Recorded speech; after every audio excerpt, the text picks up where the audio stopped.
লালমনিরহাট দহগ্রাম সীমান্তে বিজিবির বাধায় নোম্যান্স ল্যান্ডে মাটি কাটা থেকে পিছু হটেছে বিএসএফ। সীমান্তের বাংলাদেশ থেকে তোলা ছবিতে দেখা গেছে এই তথ্য। বিজিবি ছবির সত্যতা নিশ্চিত করে জানায়, শনিবার দহগ্রাম সীমান্তের মেইন পিলার 7-এর নিকট আন্তর্জাতিক সীমানা আইন লঙ্ঘন করে নোম্যান্স ল্যান্ডে ভারতীয় বিএসএফ সদস্যরা মাটি কাটা শুরু করে। এই সময় গ্রামবাসী তাদের বাধা দেয়। পরে খবর পেয়ে দহগ্রামে কর্মরত বিজিবি এসে বিএসএফকে মাটি কাটায় বাধা দেয়। বিজিবি ও গ্রামবাসীর সম্মিলিত প্রতিবাদে বিএসএফ সদস্যরা পিছু হটে। এই ঘটনায় সীমান্তে সতর্ক রয়েছে বিজিবি বলে জানিয়েছে দহগ্রাম ক্যাম্প কমান্ডার।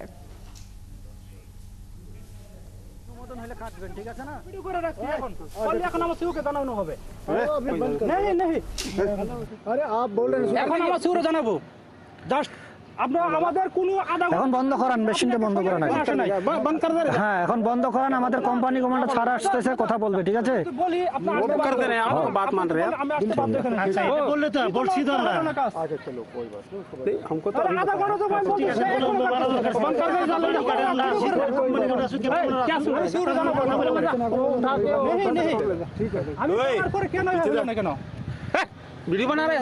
ভাই ওখানে কেউ নাই আমাদের मोबाइल नहीं है। ठीक है, अभी मशीन ऑफ करिए, ठीक है? দর্শক, সীমান্ত পরিস্থিতির সর্বশেষ খবর আমরা জানবো। আমাদের সাথে এই মুহূর্তে সহকর্মী যুক্ত হচ্ছেন আমিনুল ইসলাম পাটোয়ারি। মিলন, দহগ্রাম সীমান্তের সর্বশেষ অবস্থা আমাদেরকে একটু জানাবেন। এই বিষয়ে বিজিবি ও বিএসএফ কি সিদ্ধান্ত নিয়েছে?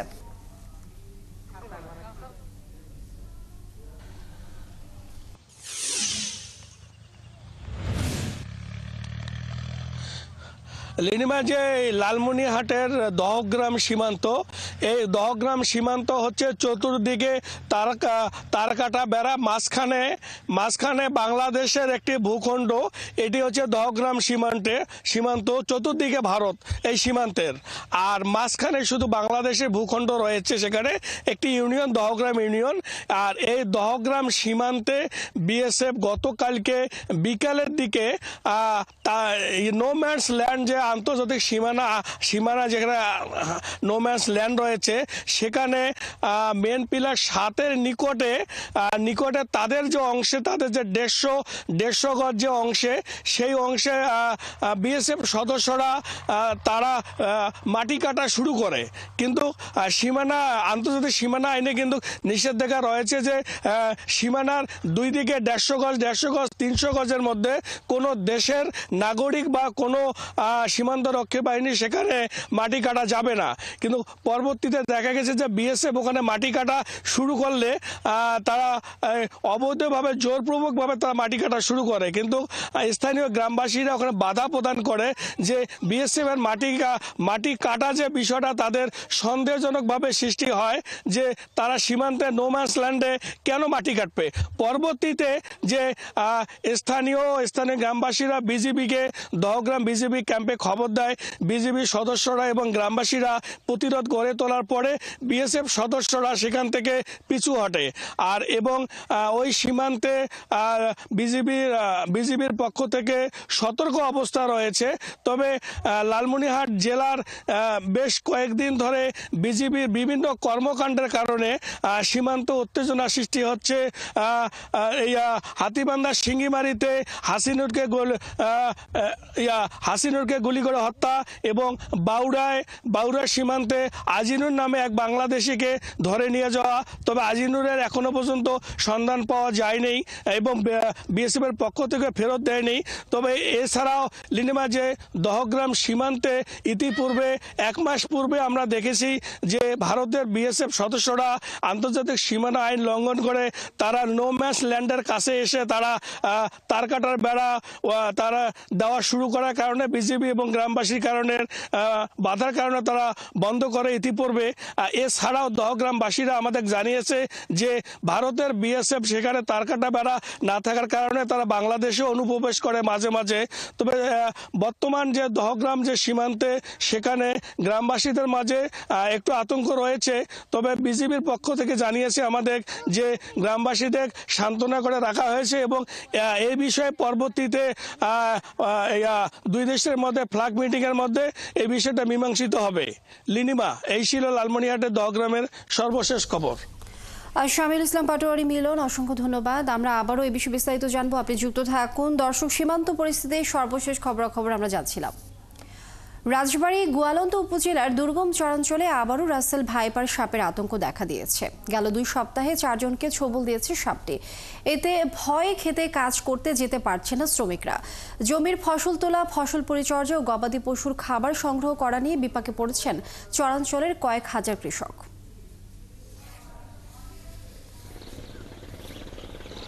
রাজবাড়ীর গোয়ালন্দ উপজেলার মাঠে মাঠে বোরো ধান পাকতে শুরু করেছে। বোরো ধানের সোনালি শেষে এখন দোল খাচ্ছে কৃষকের স্বপ্ন।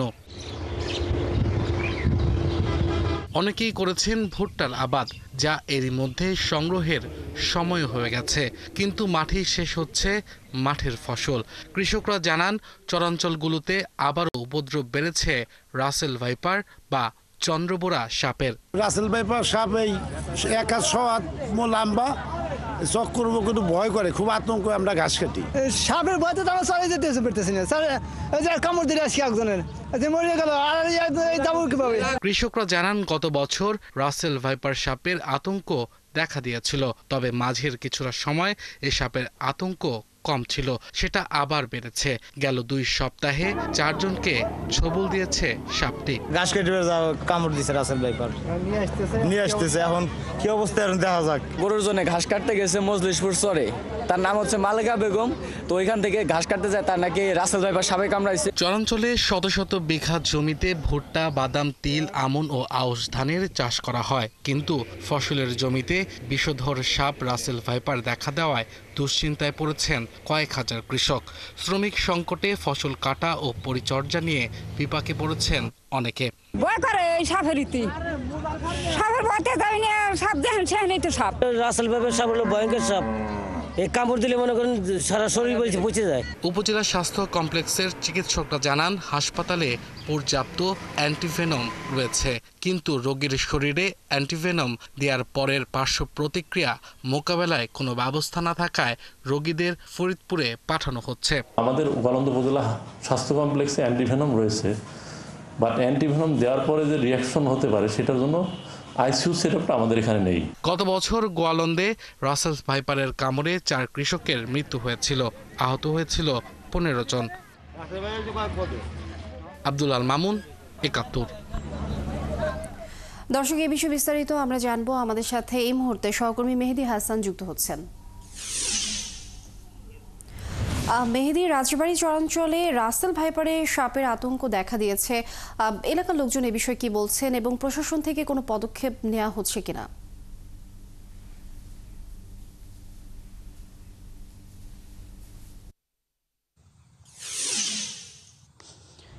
লিনিয়া, আপনি জানেন যে রাসেলস ভাইপার সাপটি মূলত বরেন্দ্র এলাকার সাপ। এই সাপটি বিগত 5 বছর যাবৎ এই রাজবাড়ীর বিস্তীর্ণ চরাঞ্চল এলাকায় দেখা দিচ্ছে। স্থানীয়রা বলছেন যে ভারী বৃষ্টি এবং বন্যার পানির সাথে কিন্তু এই সাপগুলো পানিতে ভেসে এসেছে এই রাজবাড়ীর এই চরাঞ্চলে।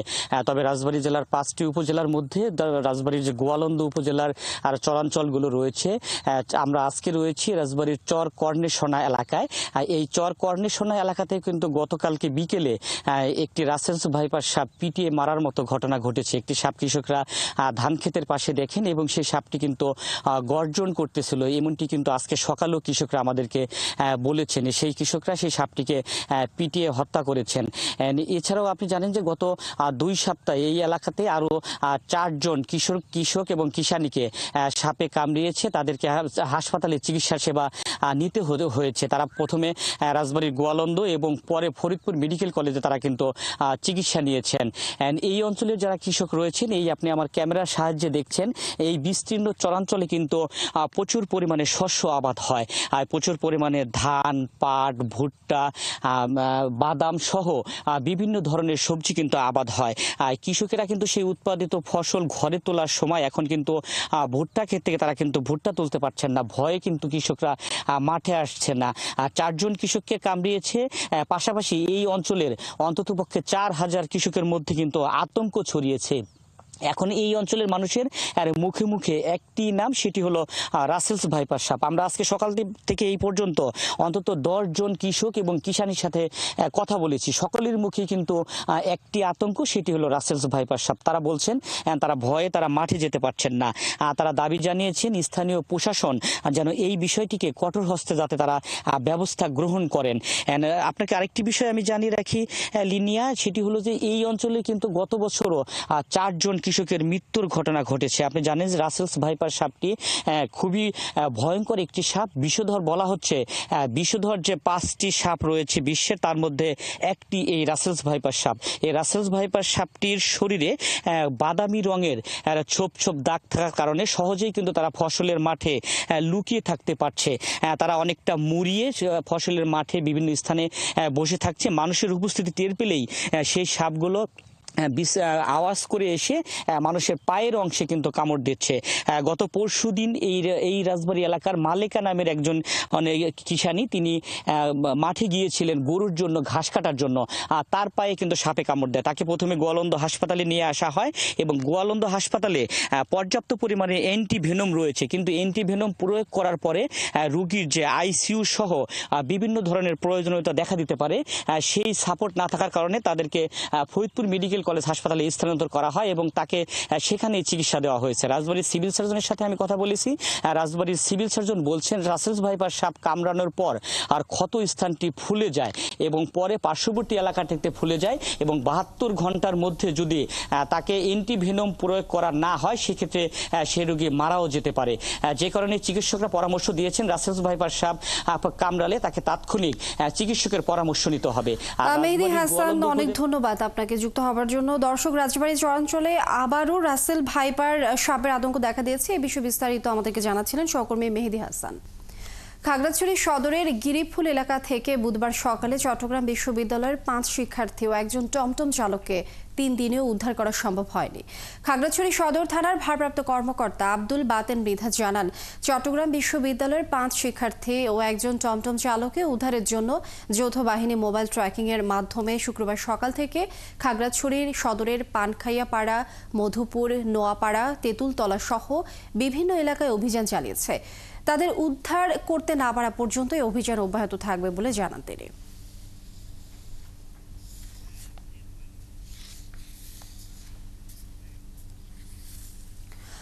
খাগড়াছড়ি থেকে চট্টগ্রাম বিশ্ববিদ্যালয়ের 5 শিক্ষার্থী অপহরণের খবর দর্শক আমরা জানবো। এই মুহূর্তে আমাদের সাথে সহকর্মী রূপায়ণ তালুকদার যুক্ত হচ্ছেন। আর রূপায়ণ, উদ্ধার অভিযানের সবশেষ খবরাখবর একটু জানাবেন, আর পুলিশ এই বিষয়ে কি বলছে?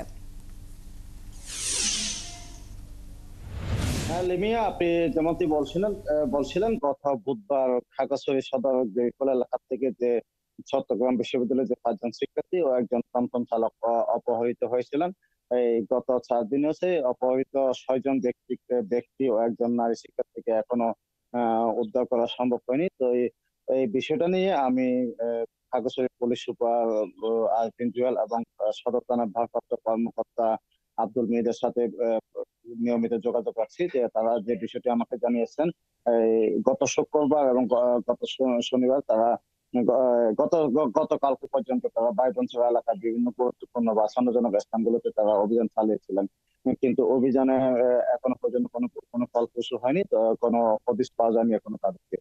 তো এই খাগড়াছড়ি সদর থানার ভারপ্রাপ্ত কর্মকর্তা এবং পুলিশ সুপার তারা যে বিষয়টি নিশ্চিত করেছে তাদেরকে উদ্ধার না হওয়া পর্যন্ত এই অভিযান অব্যাহত থাকবে। আমি গতকালকে রাত পর্যন্ত দেখেছি শহর এবং রাস্তার খাগড়াছড়ি পাঞ্চের সড়কের যে যানবাহনগুলো চলাচল করছে সেখানে তারা লোকজনকে তারা তল্লাশি করতেছেন, জিজ্ঞাসাবাদ করতেছেন এবং তাদের উদ্ধার অভিযান তৎপরতা রেখেছেন এবং এই অভিযান যতদিন না পর্যন্ত তাদেরকে সুস্থভাবে উদ্ধার করানো হয় ততদিন পর্যন্ত এই অভিযান চলবে বলে খাগড়াছড়ি পুলিশ আমাকে জানিয়েছেন। লিমিয়া, যেমনটি বলছিলেন অভিযান চলবে যতদিন পর্যন্ত আসলে উদ্ধার না করা হবে। দর্শক, খাগড়াছড়ি থেকে চট্টগ্রাম বিশ্ববিদ্যালয়ের 5 শিক্ষার্থী অপহরণের খবর আমরা জানছিলাম।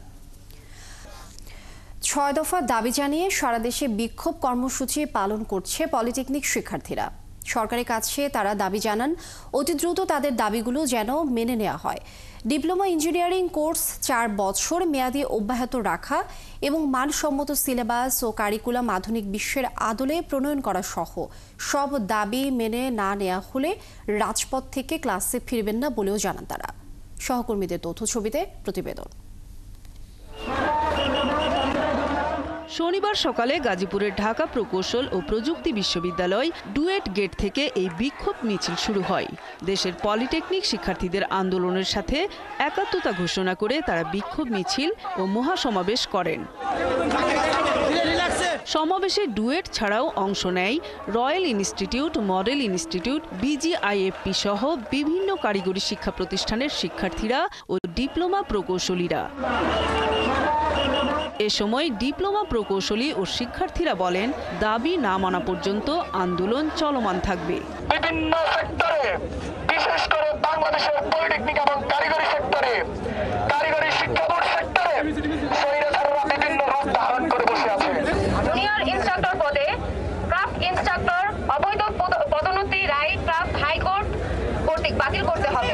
যতক্ষণ পর্যন্ত না আমাদের এই দাবি দাওয়াগুলো তারা মেনে নেবে ততক্ষণ পর্যন্ত আমরা রাজপথে থাকবো। বরিশালেও হাতেম আলী কলেজ চৌমাথায় ঢাকা বরিশাল মহাসড়কে 6 দফা দাবি বাস্তবায়নে বিক্ষোভ ও মানববন্ধন করেছেন পলিটেকনিক কলেজের শিক্ষার্থীরা। সেখানেও শিক্ষার্থীরা পলিটেকনিক ও মনোটেকনিক ইনস্টিটিউট থেকে পাশ করা শিক্ষার্থীদের উচ্চ শিক্ষার সুযোগের লক্ষ্যে একটি উন্নত মানের টেকনিক্যাল বিশ্ববিদ্যালয় প্রতিষ্ঠা করা সহ 6 দফা বাস্তবায়ন না হওয়া পর্যন্ত কর্মসূচি অব্যাহত রাখার ঘোষণা দেন। আমরা সরকারকে জানিয়ে রাখতে চাই, কারিগরি অধিদপ্তরকে জানিয়ে রাখতে চাই, যদি আমাদের এই 6 দফা দাবি যদি অতি শীঘ্রই যদি বাস্তবায়ন না করা হয় তাহলে আমরা কঠোর থেকে কঠোর আন্দোলন নামতে বাধ্য হব ইনশাআল্লাহ।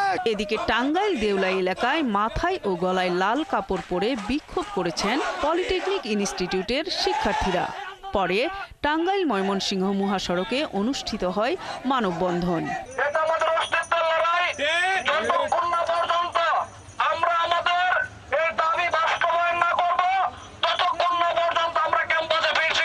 রবিবার সারা দেশে মহাসমাবেশের ঘোষণা দিয়েছে বাংলাদেশ কারিগরি শিক্ষা বোর্ডের আওতাভুক্ত শিক্ষার্থীদের জোট কারিগরি ছাত্র আন্দোলন।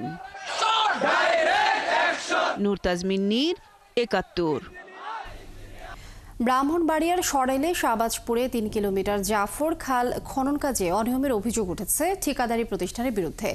এলাকাবাসী জানান শিডিউল না মেনে তড়িঘড়ি করে কাজ শেষ করতে চাচ্ছে তারা। এদিকে এলজিইডি নির্বাহী প্রকৌশলী বলছেন খনন কাজে অনিয়ম করার কোনো সুযোগ নেই। অত্যাধুনিক খনন যন্ত্র দিয়ে পরিমাপ করে বিল শোধ করা হবে। খনন কাজ কম করে বেশি বিল নেওয়ার সুযোগ নেই। জালালউদ্দিন রুমির তথ্য ছবিতে প্রতিবেদন। ব্রাহ্মণবাড়িয়ার সরাইল উপজেলার শাহবাজপুরে কৃষি জমিতে সেচ ও মাছ চাষের লক্ষ্যে প্রায় 3 কিলোমিটার দৈর্ঘ্য ঐতিহ্যবাহী জাফর খালটি খননের উদ্যোগ নেওয়া হয় 2024 সালে। 67 লাখ টাকা ব্যয়ে এর খনন কাজ শুরু হয়। তবে খননের দায়িত্বে থাকা ফারিয়া এন্টারপ্রাইজের নামে কাজের শুরু থেকেই অনিয়মের অভিযোগ উঠেছে। খালের গভীরতা 5 ফুট করার কথা দরপত্রে বলা থাকলেও গভীর করা হচ্ছে মাত্র 3 থেকে 4 ফুট। নদী থেকে খালে পানি প্রবেশের মূল জায়গাটিও খনন করা হয়নি। বিষয়টি আড়াল করতে তড়িঘড়ি করে খালে পানি ছেড়ে দেওয়া হয়। এলাকাবাসী জানান, প্রথম দিকে 3টি ভিকু মেশিন দিয়ে কাজ করা হলেও এখন মাত্র 1টি মেশিনে কাজ করা হচ্ছে। প্র্যাকটিক্যালে মাইপা হয়েছে 4 ফুট। তখন আমরা গেলাম যে ভাই এটা কত দূর ধরা, উনি বলছে যে 5.5 ফুট। ঠিক আছে, তখন আমরা বললাম যে আমরা মাইপা পাইছি 4 ফুট, তার 2 ফুট, উনি কোনো উত্তর দিতে পারলো না। হ্যাঁ, পাবলিক না বুঝে কতটুকু কাজ করছে, কোন জায়গায় 2 ফিট করছে, কোন জায়গায় 1.5 ফিট করছে, কোন জায়গায় 3 ফিট করছে। তাহলে 100 বছর পরে এই কাজটা খননে আসছে, এটা যদি সঠিকভাবে না হয় তাহলে কৃষক ক্ষতিগ্রস্ত। আমরা এটা আমাদের একটা প্রাণের দাবি ও কৃষকের দাবি, এই কাজটি যেন সুন্দরভাবে হয়। এদিকে ব্রাহ্মণবাড়িয়া এলজিইডি নির্বাহী প্রকৌশলী জানান, অত্যাধুনিক প্রযুক্তির মেশিন দিয়ে খনন কাজ পরিমাপ করে বিল পরিশোধ করা হবে, তাই খনন কাজে অনিয়ম করার কোনো সুযোগ নেই। এইটা আমরা যখন আমরা মাপ দিব তখন আমরা ধরতে পারবো, এখন তো আমরা মাপ দিচ্ছি না, তাদেরকে প্রাথমিক একটা ধারণা দিয়ে আসছি এতটুকু কাটতে হবে। অনিয়ম গরমিলের কোনো সুযোগ নাই, এমন হতে পারে মাপ দেওয়ার পরে আমরা বুঝতে পারবো সে কম কাজ করেছে, যতটুকু কাজ করেছে তার প্রাপ্য ততটুকুই হবে। এ বিষয়ে ক্যামেরার সামনে কথা বলতে রাজি হননি ঠিকাদার সাখাওয়াত। কোনো ত্রুটি থাকলে তা সংশোধনের কথা জানান তিনি। শরীফ আজাদ প্রীতম, ৭১। ব্রাহ্মণবাড়িয়ার সরেলে খাল খনন কাজে অনিয়মের অভিযোগ ঠিকাদারি প্রতিষ্ঠানের বিরুদ্ধে। এ নিয়ে দর্শক বিস্তারিত জানবো। আমাদের সাথে এই মুহূর্তে জালাল উদ্দিন রুমি যুক্ত হচ্ছেন।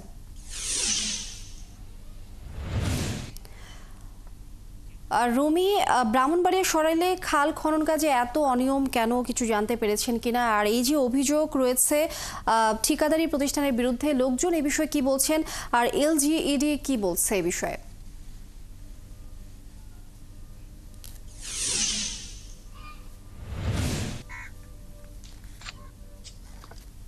লিনিয়া, আপনি যেমনটি বলেছিলেন যে ব্রাহ্মণবাড়িয়া সরাইলের শাহবাজপুরের যে খাল খননের অনিয়মে কিন্তু অভিযোগ করেছেন স্থানীয়রা। তারা বলছেন যে শিডিউল অনুযায়ী আসলে খালটি যেভাবে খনন করার কথা সেভাবে এটি খনন করা হয়নি।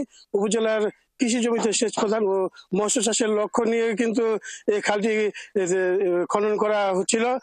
2024 সালে প্রায় 67,12,161 টাকা ব্যয়ে কিন্তু খালটির খনন কাজ শুরু হয়। খনন কাজের শুরু থেকেই কিন্তু স্থানীয় যারা আছেন তারা বিভিন্ন অভিযোগ তোলেন অনিয়মের বিষয়ে। তারা জানান খালের গভীরতা 4 থেকে 5 ফুট করার কথা থাকলেও তারা 3 থেকে 4 ফুট গভীর করা হয়েছে। বিষয়টি আড়াল করতে কিন্তু সেখানে তাড়াতাড়ি করে খালে পানি ছেড়ে দেওয়া হয়েছে। এছাড়া খালে পানি প্রবাহের যে মূল জায়গাটি রয়েছে সে স্থানটিও যথাযথভাবে খনন করা হয়নি বলে তারা অভিযোগ করেছেন। তাছাড়া আপনি জানেন এখানে খনন কাজ ছাড়াও খালের দুই পাশে বৃক্ষরোপণের কথা ছিল, এখন পর্যন্ত সেখানে কোনো গাছ লাগানো হয় নাই। আমি ঠিকাদারের সাথে কথা বলেছিলাম, তিনি আমাকে বলেছেন যে এখানে তারা কিন্তু শীঘ্রই সেখানে গাছ লাগাবেন। তারা বৃষ্টির জন্য অপেক্ষা করছেন, কারণ বৃষ্টি এখন প্রচন্ড তাপদাহের কারণে কিন্তু গাছ লাগালে সেগুলো বাঁচানো যাবে না, তাই বৃষ্টি হলেই তারা সেখানে বৃক্ষরোপণের কাজটি শুরু করবেন। এছাড়া আমি কথা বলেছিলাম এলজিইডি নির্বাহী প্রকৌশলীর সাথে, তিনি আমাকে বলেছেন যে আসলে এখানে অনিয়মের কোনো সুযোগ নেই। অত্যাধুনিক পরিমাপক যন্ত্রের সাহায্যে খনন কাজের পরিমাপ শেষে কিন্তু বিল প্রদান করা হবে ঠিকাদারকে। সেই হিসেবে কিন্তু তারা কোনো অবস্থাতেই এটি এড়াতে পারবেন না। আর ঠিকাদারদের সাথেও আমি কথা বলেছিলাম, তারা বলছেন যে যদি কোনো ত্রুটি থাকে তাহলে তারা সেটি অবশ্যই সংশোধন করবেন। এই বিষয়ে কিন্তু স্থানীয়রা জানিয়েছেন যে তারা প্রশাসনের কিন্তু এই বিষয়ে সুদৃষ্টি কামনা করেছেন এবং যথাযথভাবে যাতে খালটি। জালালউদ্দিন রুমি, ধন্যবাদ আপনাকে। দর্শক, ব্রাহ্মণবাড়িয়া সরেলে খাল খনন কাজে অনিয়মের অভিযোগ ঠিকাদারি প্রতিষ্ঠানের বিরুদ্ধে এ বিষয়ে বিস্তারিত জানছিলাম আমরা। সংস্কারকে রাজনৈতিক এজেন্ডা বলে মন্তব্য করেছেন বিএনপির সিনিয়র যুগ্ম মহাসচিব রুহুল কবির রিজভী। নাটোরে জিয়া পরিষদ আয়োজিত সেমিনারে তিনি আরও জানান, সংসদে আলোচনার মধ্য দিয়ে সংস্কার করতে হয়। অন্তর্বর্তীকালীন সরকারের প্রধান কাজ দ্রুত নির্বাচন দেওয়ার। একই অনুষ্ঠানে দলের সিনিয়র নেতা রুহুল কুদ্দুস তালুকদার দুলু জানান, তারেক রহমানের 31 দফার মধ্যেই সব সংস্কার রয়েছে। বুলবুল আহমেদের তথ্য ছবিতে প্রতিবেদন। শনিবার দুপুরে নাটোরের অনিমা চৌধুরী অডিটোরিয়ামে সেমিনারের আয়োজন করে জিয়া পরিষদ। এতে অংশ নেন বিএনপির সিনিয়র যুগ্ম মহাসচিব রুহুল কবির রিজভী এবং দলের জাতীয় নির্বাহী কমিটির সদস্য রুহুল কুদ্দুস তালুকদার তুলো। সেমিনারে কথা হয় দেশের সার্বভৌমত্ব ও বহুদলীয় গণতন্ত্র নিয়ে। এ সময় রুহুল কবির রিজভী জানান, সংস্কার হলো রাজনৈতিক অঙ্গীকার। সংসদে আলোচনার মধ্য দিয়ে সংস্কার করতে হয়। কেউ কেউ বলছেন সরকারের পক্ষে বা সরকারের অনুরাগী যারা, যদি সংস্কার সম্পাদন না করে নির্বাচন গেলে যারা ক্ষমতায় আসবে তারা সংস্কার করতে পারবে কিনা সন্দেহ। বা সংস্কার তো একটা পলিটিক্যাল উইল, সংস্কার তো একটা রাজনৈতিক অঙ্গীকার। সে যদি একটা অঙ্গীকার করে তাহলে সে করবে না কেন? রিজভী আরও বলেন, হাসিনা সরকার অবাধ সুষ্ঠু নির্বাচন প্রক্রিয়াকে জাদুঘরে পাঠিয়েছিল। বর্তমান সরকার সুষ্ঠু নির্বাচনের ব্যবস্থা না করলে তাদের ওপরও জনগণ আস্থা হারাবে।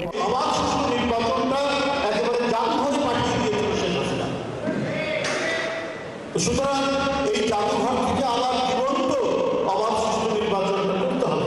একটি সরকারের তার যে দৃঢ় সংকল্প এবং ভূমিকা, যেটার উপর জনগণের আস্থা পারে সেইটা অনেকটা দুর্বল। এদিকে সেমিনারের প্রধান বক্তা রুহুল কুদ্দুস তালুকদার দুলু বলেন, জনগণ একটি স্বচ্ছ নির্বাচন চায়। তাদের বোকা ভাবার কারণ নেই। তারেক রহমানের 31 দফার মধ্যেই সব সংস্কার রয়েছে। তাই আমি আপনাদের কাছে অনুরোধ করবো, যারা সরকারে আছেন, আপনারা দয়া করে অতি সত্বর একটা নির্বাচনের তারিখ দিয়ে ঘোষণা দিয়ে আপনারা দয়া করে এখন থেকে আপনার নির্বাচনের কাজ করেন। সেমিনারে আরও উপস্থিত ছিলেন বিএনপি নেতা গোলাম মোর্শেদ, জিয়া পরিষদের কেন্দ্রীয় নির্বাহী কমিটির মহাসচিব প্রফেসর ডক্টর এমতাজ হোসেন সহ জেলা বিএনপির নেতাকর্মীরা। বনশ্রী হালদার, ৭১। সংস্কার শেষে আগামী ডিসেম্বরের মধ্যে নির্বাচন দিতে সরকারের প্রতি আহ্বান জানিয়েছেন বিএনপির কেন্দ্রীয় ভাইস চেয়ারম্যান আলহাজ কাজী শাহ মোফাজ্জল হোসেন কায়কোবাদ। শনিবার বিকালে কুমিল্লার মুরাদনগর হায়দ্রাবাদ শামসুল হক কলেজ মাঠে বিএনপির সমাবেশে তিনি একথা বলেন। বিএনপি নেতা কায়কোবাদ আরও জানান, আওয়ামী লীগের সময়ে কারণে অকারণে বিএনপি নেতাদের মামলা দিয়ে হয়রানি করা হয়েছে। এখনও সেই ঘটনারই পুনরাবৃত্তি হচ্ছে। পরে দেশের গণতান্ত্রিক অবস্থা ফিরিয়ে আনতে তিনি দ্রুত নির্বাচনের দাবি জানান। দীর্ঘ 19 বছর পর তিনি তার নির্বাচনী এলাকায় জনসভা করলেন।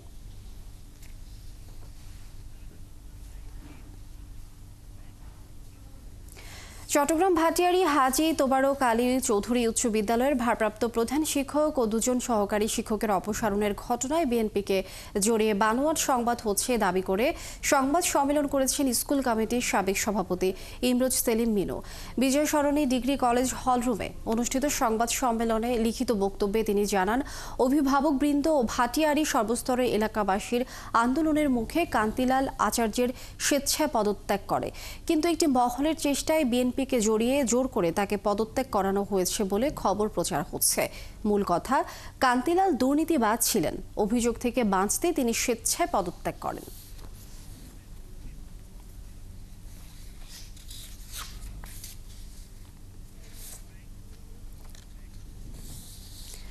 জুলাই গণহত্যা সহ সকল হত্যার বিচার ও সংস্কার ছাড়া কোনো নির্বাচন দেখতে চায় না দেশের জনগণ বলে মন্তব্য করেছেন বাংলাদেশ জামায়াতে ইসলামের আমির ডাক্তার শফিকুর রহমান। শনিবার বিকালে নীলফামারী জলঢাকা ডাক বাংলো মাঠে দলীয় জনসভায় তিনি একথা বলেন। তিনি আরও বলেন, দেশের প্রয়োজনে যে কোনো উন্নয়ন প্রকল্প নেওয়া হবে, এতে কারো চোখ রাঙানি সহ্য করবে না জাতি। এই সময় বর্ষা মৌসুমে তিস্তা পাড়ের মানুষ আশ্রয় হারানোর শঙ্কায় দিন কাটে উল্লেখ করে তিনি দ্রুত তিস্তা মহাপরিকল্পনা বাস্তবায়নের দাবি জানান। বিচার ছাড়া যদি ইলেকশন হয়, ভবিষ্যতে যারা ক্ষমতায় আসবে তারা এর চাইতে বড় খুনি হওয়ার আশঙ্কা আছে। সংস্কার ছাড়া যদি নির্বাচন হয়, তাহলে 6-9 ওই নির্বাচন জনগণ দেখতে চায় না। আর দামি ইলেকশন, নিশিরাতের ইলেকশন আর কুকুর বিড়াল মার্কা ইলেকশন জনগণ দেখতে চায় না। বেশি শক্তির ইলেকশন দেখতে চায় না। কালো টাকার প্রভাবযুক্ত ইলেকশন দেখতে চায় না। বেশি শক্তি এবং কালো টাকার প্রভাব মুক্ত ইলেকশন দেখতে চায় না। কুমিল্লার মুরাদনগরে বাংড়া বাজার থানা শাখার উদ্যোগে জাতীয় নাগরিক পার্টি জনসভা অনুষ্ঠিত হয়েছে। শনিবার বিকালে মুরাদনগরের বাংড়া বাজার থানা শাখার উদ্যোগে পীর কাশিমপুর আর এন উচ্চ বিদ্যালয় মাঠে জনসভার আয়োজন হয়। কামরুল হাসান কেনাল এর সভাপতিত্বে জনসভায় প্রধান অতিথি হিসেবে উপস্থিত ছিলেন সমাজসেবক গোলাম কিবরিয়া সরকার। এছাড়া উপস্থিত ছিলেন রাজনীতিবিদ, বৈষম্য বিরোধী ছাত্র আন্দোলনের আহ্বায়ক সহ বিভিন্ন পেশার মানুষ। রুশ বাহিনীর হয়ে ইউক্রেন রাশিয়ার যুদ্ধে অংশ নিয়ে প্রাণ হারিয়েছেন ব্রাহ্মণবাড়িয়ার আশুগঞ্জের যুবক মোহাম্মদ আকরাম হোসেন। শুক্রবার 18 এপ্রিল এক সহযোদ্ধার ফোনে পরিবারের কাছে আকরামের নিহতের খবর আসে। এরপর থেকে তার বাড়িতে চলছে শোক। তার মরদেহ দ্রুত ফিরিয়ে আনার দাবি জানিয়েছেন স্বজন ও এলাকাবাসী। জালালউদ্দিন রুমির তথ্য ছবিতে প্রতিবেদন। ব্রাহ্মণবাড়িয়ার আশুগঞ্জ উপজেলার হোসেনপুরের চেঙ্গামুড়া গ্রামের মোহাম্মদ আকরাম পরিবারের দুরবস্থা দূর করতে ওয়েল্ডারের কাজ শিখে সংসারের সচ্ছলতা আর নিজের ভবিষ্যতের আশায় রাশিয়ায় পাড়ি জমিয়েছিলেন প্রায় 9 মাস আগে। পরিবারের সদস্যরা আরও জানান 6 মাস সেখানকার একটি চায়না কোম্পানিতে ওয়েল্ডার হিসেবে চাকরি শুরু করে আকরাম, কিন্তু বিগত 2.5 মাস আগে আকরাম বেশি আয়ের আশায় রুশ সেনাবাহিনীতে চুক্তিভিত্তিক যোদ্ধা হিসেবে যুক্ত হয়ে অংশ নেন ইউক্রেন যুদ্ধে। এরপর ইউক্রেনের মিসাইল হামলায় ছিন্ন ভিন্ন হয়ে যায় তার স্বপ্নের যাত্রা। আকরামের বাড়ি জুড়ে এখন শোক। পরিবার ও এলাকাবাসী নিহতের মৃতদেহ দেশে ফিরে আনতে ও ক্ষতিপূরণ পেতে সংশ্লিষ্ট কর্তৃপক্ষের সহযোগিতা চেয়েছেন।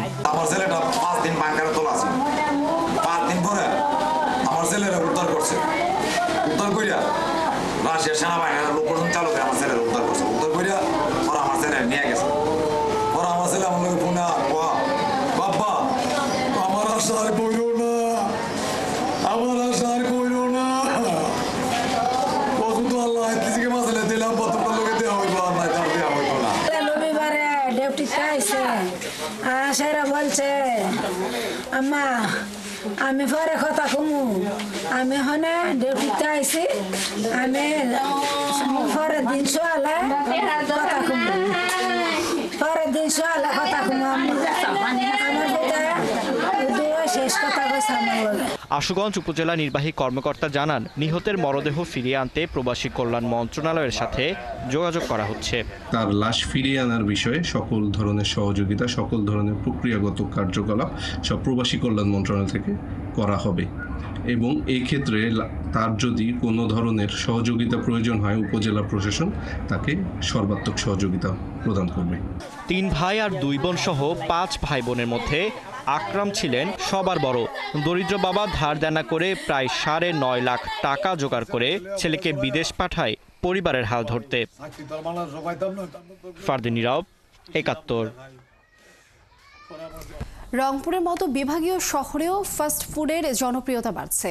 নানা কারণে নগরের বাসিন্দারা দীর্ঘদিনের খাদ্যাভ্যাসে পরিবর্তন এনেছেন মানুষ। তাদের অভিযোগ, নগরীতে ফাস্ট ফুডের প্রচুর দোকান হলেও বেশিরভাগ জায়গায় স্বাস্থ্যবিধি মানা হচ্ছে না।